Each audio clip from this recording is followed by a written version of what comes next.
6, a helping hand with your land.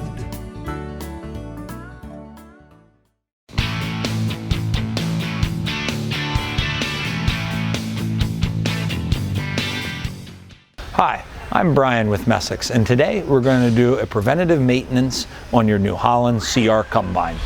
We're going to be talking about the rotor system and the cleaning system of the grain on your combine. We're going to start here at the front of the combine, and we're going to start with our rotor bearings. We like to check the rotor bearings in the off season to make sure that they're not getting loose or worn out. So we have to get a big pry bar, and we get in here and we jam it in underneath our bearing, and we want to push down on it to try to get that bearing to wobble. We don't see any movement in that bearing, and we know that bearing is good, ready to last us hopefully another season. As we continue our crop flow back through the combine, we come to the rotors, and here we want to look at our rasp bars. We want to make sure they're in good shape. On this particular used combine, these rasp bars are shot.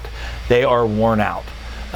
They still might be able to do corn and beans, but when it comes to small grain, you would not be able to clean wheat or barley very effectively.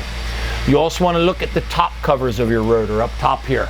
You want to make sure that you don't have any holes in it or any worn through spots. We've seen rocks get up in there and poke holes in the top covers, and it just becomes a place for grain to leak out and go out all over the place. So you want to look up top there. You want to check your rasp bars. You want to make sure your concaves are calibrated properly so you know where they are from inside the cab of the combine. Making sure that all things here are in proper order will just help you get a cleaner grain sample when you get your combine to the field.